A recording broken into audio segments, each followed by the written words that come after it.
Yes, good morning student. In the previous video I am telling you about the Euclid division lemma. So now I am repeating firstly Euclid division lemma. After that I will teach you about next topic. So listen carefully.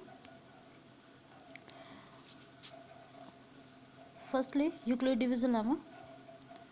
Given positive integers a and b, आपको कोई भी दो positive integers दे रखे हैं. There exists unique integer q and r satisfying a is equals to bq plus r.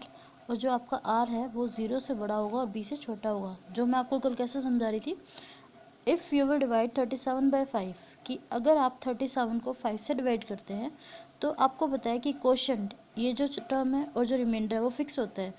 आप किसी भी number को किसी दूसरे नंबर से डिवाइड करते हैं तो उसमें जो कोशेंट और रिमाइंडर होता है फिक्स होता है. जैसे कि अगर आप 37 को डिवाइड करोगे 5 से, तो या तो आप डिवाइड करें या फिर कोई भी स्टूडेंट इसको डिवाइड करे, तो ये फिक्स है कि अगर वो कैलकुलेशन ठीक करे है तो जो क्वेश्चन है वो आपका 7 आएगा और जो रिमाइंडर है 2 आएगा. तो ये क्या बोल रहा है कि आपको कोई भी दो पॉजिटिव इंटीजर्स दे रखे हैं, जो मैं आपको बता रही थी. जैसे यहाँ पर आपको दे रखा है 37 को अगर हम 5 से डिवाइड करें, ये आपको दो पॉजिटिव इंटीजर्स दे रखे हैं. तो क्या बोल रहा है, देयर एग्जिस्ट यूनिक इंटीजर्स. तो हमारे पास दो इंटीजर आएंगे, यूनिक इंटीजर होंगे. ये देखिए 7 और 2 यहाँ पर जो है यूनिक वैल्यूज़ हैं. एंड आर सेटिस्फाइंग, जो आर है वो सेटिस्फाइड करेगा a is equals to b q plus r को, मतलब इस कंडीशन को सेटिस्फाइड करेगा. और जो आर है आपका हमेशा 0 से लेकर बी के बीच में लाई करेगा. मतलब जिस भी नंबर से आप डिवाइड कर रहे हैं वहाँ से वो उसकी मैक्सिमम उसकी जो वैल्यू है 0 से लेकर उससे एक कम नेचुरल नंबर के बीच में लाई करेगी. या फिर आप सोच सकते हैं कि जैसे अगर आप किसी भी नंबर को 5 से डिवाइड कर रहे हैं तो उसका जो रिमाइंडर पॉसिबल है वो क्या क्या आ सकता है, 0, 1, 2, 3, 4. अब इसका जो लिंक है जो आपने छोटी क्लासेस में पढ़ रखा है, 6th और 7th में या फिर 3rd और 4th में भी आपने पढ़ा होगा, वो क्या पढ़ा हुआ है, dividend is equals to divisor into quotient plus remainder. और यहाँ पर इस कंडीशन के अकॉर्डिंग ये जो कंडीशन है इसमें ए बी क्यू आर ये सब क्या है ये मैं आपको बता देती हूँ एक बार. जिस भी नंबर से आप डिवाइड करेंगे, ठीक है, जैसे यहाँ पर 5 से डिवाइड कर रहे हैं, वो आपका क्या होता है, डिवाइज़र होता है. और इस स्टेटमेंट के अंदर, इस इक्वेशन के अंदर ये आपका क्या होगा, बी होगा. ऐसे ही जिस भी नंबर को आप डिवाइड कर रहे हैं, जैसे कि 37 को डिवाइड कर रहे हैं, तो वो आपका क्या होगा, डिविडेंट होगा. रिमाइंडर को हम आर से डिनोट करते हैं और जो क्वोशिएंट है उसको हम क्यू से डिनोट करते हैं. यहाँ पर अगर इस रूल को हम देखें, dividend is equals to divisor into quotient plus remainder, तो आप क्या लिखेंगे, 37 is equals to divisor. Divisor आपका क्या है, यहाँ पर 5 है और क्वोशिएंट आपका कितना है, 7 है और रिमाइंडर आपका कितना है, 2 है. So you will write 37 is equals to 5 into 2 7 plus 2 divisor into quotient plus remainder. This is the result. So dividend is equals to divisor into quotient plus remainder. अब ये जो कंडीशन आपको मैंने बताई है, आर जो आपका है 0 से लेकर बी के बीच में लाई करता है, या तो 0 के इक्वल हो सकता है और बी से छोटा होता है. इसको मैं अच्छे तरीके से एक्सप्लेन कर रही हूँ, सो सी केयरफुली. देखिए क्या लिखा है. अगर आपको ये कंडीशन समझनी है तो मैंने यहाँ पर लिखा हुआ है, अब अगर हम किसी भी नंबर को 5 से डिवाइड करेंगे तो रिमाइंडर हमेशा 0, 1, 2, 3, 4 होगा. इनमें से कोई एक ही होगा अगर आप पर्टिकुलर एक नंबर को ले रहे हैं, ठीक है. जैसे कि यहाँ पर हमने 37 को जब हमने डिवाइड किया था 5 से, तो आपका जो रिमाइंडर आया था वो 2 आया था. तो यही मैं कह रही हूँ कि जो रिमाइंडर है इनमें से कोई भी एक होगा अगर आप किसी भी नंबर को 5 से डिवाइड करेंगे, क्योंकि कंडीशन क्या है आपकी, आर हमेशा 0 से लेकर बी के बीच में लाई करता है और बी यहाँ पर क्या है, 5 है, क्योंकि आपने 5 से डिवाइड किया है, ठीक है. अब देखिए मैंने जैसे एग्जाम्पल ले लिया, अगर मैं 10 को 5 से डिवाइड करती हूँ, ठीक है, तो मेरे पास जो रिमाइंडर आता है वो 0 आता है. ऐसे ही अगर मैं 26 को डिवाइड कर रही हूँ तो 1 आएगा रिमाइंडर. 32 को मैं डिवाइड करती हूँ तो रिमाइंडर 2 आएगा. 38 को डिवाइड करी तो 3 आ रहा है रिमाइंडर. फिर अगर मैं 39 को 5 से डिवाइड कर रही हूँ, रिमाइंडर 4 आ रहा है. अगर हम आगे कोई भी नंबर से हम डिवाइड कर रहे हैं, किसी भी नंबर को 5 से डिवाइड कर रहे हैं, तो आप देखना कि जो रिमाइंडर है वो रिपीट होना शुरू हो जाएगा. मतलब इन्हीं रिमाइंडर ये जो आपके आए हैं 0, 1, 2, 3, 4, इनमें से ही कोई एक आएगा. जैसे कि अगर हम 40 को 5 से डिवाइड करते हैं तो रिमाइंडर आपका कितना आ रहा है, 0. ऐसे अगर मैंने कोई भी ऑल्टरनेट ऐसे ही नंबर उठा लिया 49, इसको मैं 5 से डिवाइड कर रही हूँ, तो जो रिमाइंडर आया वो 4 आया और ये रिमाइंडर आपके पहले भी आ चुके हैं, ठीक है. तो आप कोई भी नंबर लेके इसको चेक कर सकते हैं कि जैसे कि अगर आप किसी भी नंबर को 5 से डिवाइड कर रहे हैं तो उनका जो रिमाइंडर होगा वो हमेशा इसी के अंदर से लाई करेगा, इन्हीं में से कोई भी एक होगा, ठीक है. ऐसे ही अगर आप किसी भी नंबर को 7 से डिवाइड करेंगे, ठीक है, तो उसमें आपका जो रिमाइंडर होगा पॉसिबल वैल्यूज़ क्या होंगी, 0, 1, 2, 3, 4, 5, 6. कभी भी 7 नहीं होगा, हमेशा उससे एक कम होगा। जैसे कि आप 5 से डिवाइड कर रहे हैं तो 4 तक रिमाइंडर आएंगे, और अगर आप 7 से डिवाइड कर रहे हो तो 6 तक रिमाइंडर आएंगे। यहाँ पर मैंने नोट लिखा भी हुआ है। अब जो कंडीशन मैंने 5 को लेकर समझाई है वो आप किसी भी नंबर को लेकर 5 की जगह कर सकते हैं। जैसे अगर मैं किसी भी नंबर को 6 से डिवाइड करूँगी तो रिमाइंडर आपके 0 से लेकर 6 के बीच में लाई करेंगे, 0 के इक्वल भी हो सकते हैं। जैसे कि आपने देखा है कि अगर हम 5 से डिवाइड करते हैं रिमाइंडर 0 भी आ रहा है आपका, ठीक है। हमेशा जो रिमाइंडर है अगर आप 6 से डिवाइड करोगे तो रिमाइंडर क्या क्या आएंगे, 0 1 2 3 4 5। Okay, I think you got the points.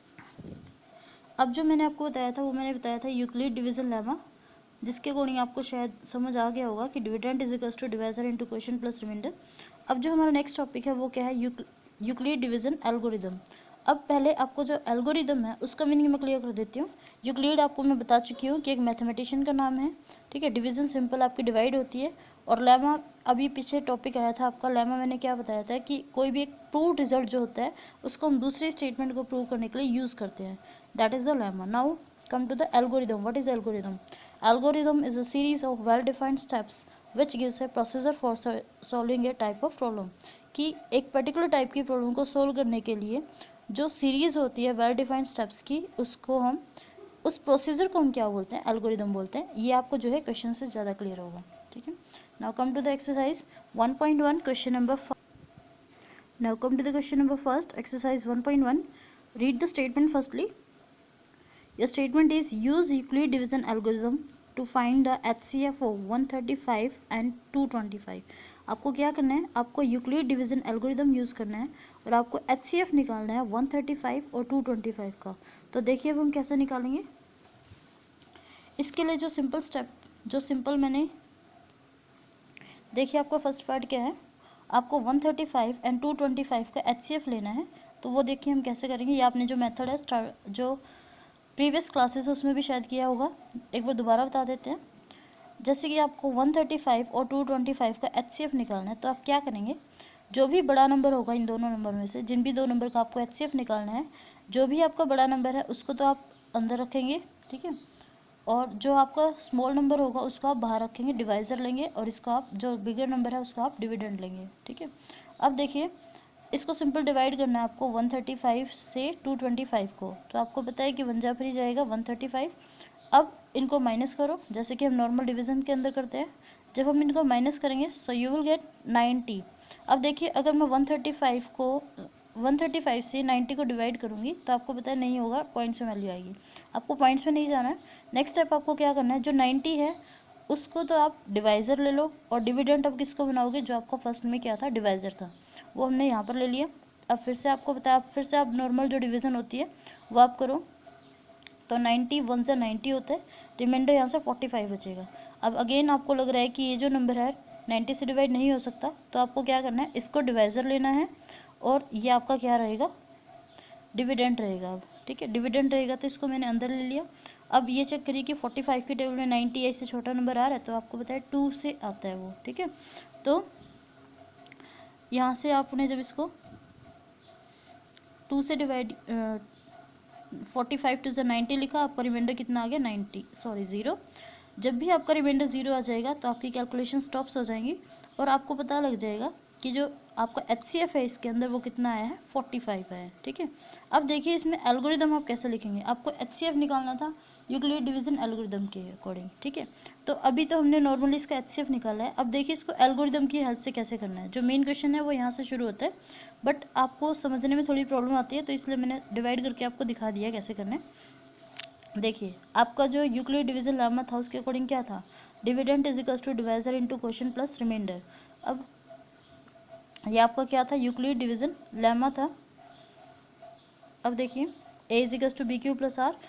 अगर हम इसके अंदर आते हैं फर्स्ट 225 को, देखिए आप 225 को अगर हम डिविडेंड लेते हैं, जैसे कि यहाँ पर देखिए डिविडेंड अगर आपका 225 है तो डिवाइजर हमने क्या लिया था, 135 लिया था, और आपका जो क्वेश्चन आया था वो यहाँ पर कितना आया था, 1 आया था, और रिमाइंडर कितना आया था, 90 आया था। तो हम क्या लिख सकते हैं, 225 को हम लिख सकते हैं 135 1 ज़ा प्लस 90। कैसे लिखना है, 135 जो भी आपका डिवाइज़र था वो लेना है इनटू क्वेश्चन प्लस रिमाइंडर, ठीक है। अगर हम फर्स्ट केस की बात करते हैं तो ये आपका क्या है, डिवाइज़र है, बी की वैल्यू है, ये आपकी किसकी वैल्यू थी, ए की वैल्यू थी और ये आपकी किसकी वैल्यू थी, कोशेंट की वैल्यू थी, और रिमाइंडर आपका फर्स्ट केस में क्या आया, आर आया।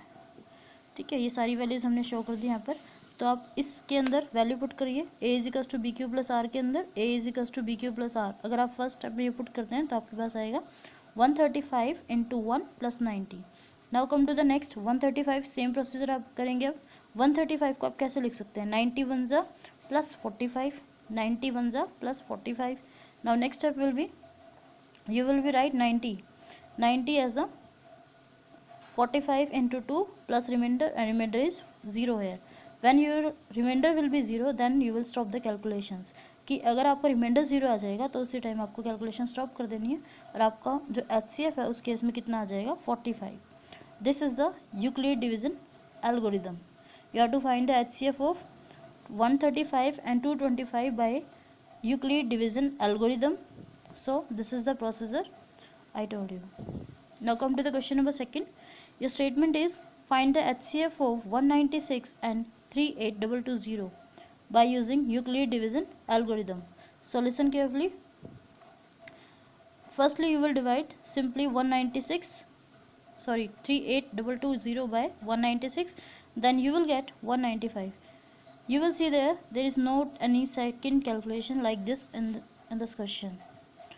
यहाँ पर आपका जो रिमाइंडर है वो कभी भी इससे कम नहीं आ रहा है, तो आपको सिंपल जो डिवाइड है वो आपको करनी है। ठीक है, तो आपका HCF जो है यहाँ से कितना आ जाएगा, 196। और यूक्लिड डिवीजन लेमा के अकॉर्डिंग आपके पास क्या आता है, a is equals to b q plus r है। सेम प्रोसीजर आपका, जो यहाँ पर डिवाइजर है वो आपका 196 है, जो आपका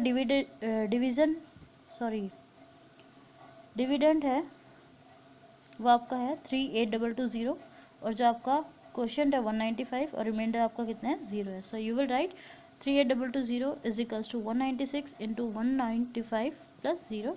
सो HCF is 196। Now come to the third part in which you have to find the HCF of 867 and 255 by using the Euclid division algorithm. ठीक है, so firstly I find the HCF by using the division method. So listen carefully, 867 को आप क्या लेंगे, यहाँ पर dividend लेंगे। 255 को आप क्या लेंगे, डिवाइज़र लेंगे। और सिंपल जैसे मैंने आपको फर्स्ट पार्ट में बताया सेम ऐसे ही आपको कैलकुलेशंस करनी है। ये आपको पता है कि 3 जा पर जाएगा 765, remainder will be 102। Now take 255 as the dividend and this one as the divisor. It will 102 into 2 जब आप करेंगे तो आएगा 204। आपका यहाँ पर रिमाइंडर कितना आएगा, 51। अब आपको 102 को डिविडेंड लेना है और 51 को डिवाइज़र लेना है, तो ये 2 जा पर जाएगा। तो आपको पता है अब यहाँ पर HCF जो 0 आ रहा है, रिमाइंडर जो है यहाँ पर 0 आ रहा है, तो आपका HCF कितना हो जाएगा, 1। और इसका जो एल्गोरिदम है वो आप देखिए कैसे लिखेंगे। 867 को हम कैसा लिख सकते हैं, 867 is equals to 255 into 3 plus 102। Next 255 is equals to 102 into 2 plus 51. 102 is equals to this one, 102 is equals to 51 into 2 plus remainder that is 0. So HCF is equals to 51. Now come to the question number second. Your statement is show that any positive integer is of the form 6q plus 1 or 6q plus 3 or 6q plus 5 where q is some integer। कि आपको show करना है कि कोई भी positive odd integer है वो हमेशा इसी फॉर्म का होगा, 6q plus 1, 6q plus 3 और 6q plus 5, जब हमारा q क्या होगा, कोई भी एक डिवाइजर होगा। अब क्वेश्चन देखिए, पूरा एक्सप्लेनेशन के साथ मैंने लिखा हुआ है यहाँ पर। सो आई विल टेल यू। देखिए स्टेटमेंट आपको बता चुकी हूँ मैं, आपको बस ये ध्यान रखना है कि पॉजिटिव ऑड इंटीजर है और आपको कौन सी फॉर्म का दिखाना है, 6q plus 1, 6q plus 3 या फिर 6q plus 5। अब देखिए जो पहला स्टेप होगा हमारा इस क्वेश्चन में, आपको क्या करना होगा, जो भी आपको फॉर्म दे रखी है उसको कंपेयर करना होगा a is equals to b q plus r, that is Euclid division lemma. अब जब हम कंपैरिजन करते हैं इसका अपनी स्टेटमेंट के साथ, तो आप देखिए आप इसको कंपेयर करें या फिर इसको या इसको, तो आपको जो b की वैल्यू यहाँ से मिल रही है वो आपको कितनी मिल रही है, 6 मिल रही है। ठीक है, जब आपको b की वैल्यू मिल जाएगी तो आपको सिंपली क्या सोचना है कि अगर हम किसी भी नंबर को 6 से डिवाइड करेंगे तो आपका जो रिमाइंडर है, या फिर आप कितना हो सकता है, या फिर आप सीधा कंडीशन के अंदर डालिए। यूक्लिड डिवीजन लेमा के अंदर a is equals to b q plus r होता है, उसके अंदर b की वैल्यू आप 6 डाल दीजिए। तो आपके पास आएगा a is equals to 6q plus r, और जो रिमाइंडर है, रिमाइंडर की कंडीशन भी आपको साथ में लिखनी है। Remainder will be greater than equals to 0 and less than 6। ठीक है, जैसे कि मैंने आपको पीछे बताया था कि अगर हम किसी भी नंबर को 6 से डिवाइड करते हैं तो रिमाइंडर आपका 0, 1, 2, 3, 4, 5 होगा। अब देखिए, so possible values of r, तो जो पॉसिबल वैल्यूज़ आपकी आई हैं आर की, ये सारी आई हैं। अब आपको क्या करना है, वन बाय वन जो सारी वैल्यूज़ है वो आपको इस इक्वेशन के अंदर पुट करनी है। When you will put r is equals to 0 in the first equation, कि अगर आप आर की वैल्यू 0 पुट करते हैं फर्स्ट इक्वेशन के अंदर, तो आपके पास देखिए क्या आएगा, a is equals to 6q plus 0। यहाँ पर देखिए आर की जगह 0 डाल दो, तो ये आपके पास कितना आ गया, 6q आ गया। ठीक है, अब आपको पता है कि जो 6q है वो एक इवन नंबर है। इवन नंबर कौन से होते हैं, सिंपली वो नंबर जो 2 की टेबल से डिवाइड होते हैं एग्जैक्टली, या फिर कोई भी नंबर जिसकी वंस डिजिट 0, 2, 4, 6, 8 इनमें से कोई भी एक होती है। The numbers having ones digit 0, 1, 2, 2, 4, 6, 8 कि कोई भी नंबर अगर या तो उसकी वंस डिजिट 0, 2, 4, 6, 8 हो, या फिर वो 2 की टेबल से एग्जैक्टली डिविजिबल हो, तो उसको हम क्या बोलते हैं, इवन नंबर बोलते हैं। तो यहाँ पर आपको पता है 6 जो है एक इवन नंबर है। ठीक है, ये आपका इवन प्रूव हो चुका है। अब देखिए नेक्स्ट, जब हम आर की वैल्यू 1 पुट करेंगे तो यहाँ से क्या आएगा, a is equals to 6q plus 1 हो जाएगा, जो आपको पता है ओड नंबर है, क्योंकि ये आपका जो है इवन नंबर है। किसी भी इवन नंबर के अंदर आप 1 ऐड करोगे तो वो हमेशा कैसा रहेगा, ओड नंबर हो जाएगा। ठीक है, आप कोई भी एग्जांपल लेके दे सकते हैं। अगर हम 2 हमारे पास एक इवन नंबर है, इसमें अगर मैं +1 करती हूँ तो ये मेरे पास क्या आएगा, 3 आएगा, और 3 आपका कैसा नंबर है, ओड नंबर है। अब देखिए नेक्स्ट, अब आप पुट करिए आर की वैल्यू 3। जब हम आर की वैल्यू 2 करते हैं, पहले आर की वैल्यू जब आप 2 पुट करेंगे तो इसमें देखिए a is equals to 6q plus 2 हो जाएगा। अब आपको पता है कि दोनों टर्म्स में से हम 2 को कॉमन ले सकते हैं। जब आप 2 को कॉमन लोगे तो अंदर बचेगा 3q प्लस 1। ठीक है, अब q के आगे मल्टीप्लाई में आपका 2 आ चुका है, तो ये कैसा नंबर हो गया, इवन नंबर। ठीक है, now r is equals to 3। जब आप आर की वैल्यू 3 डालेंगे तो क्या आएगा, a is equals to 6q plus 3, जो कैसा नंबर है, ओड नंबर है, क्योंकि +3 हो चुका है।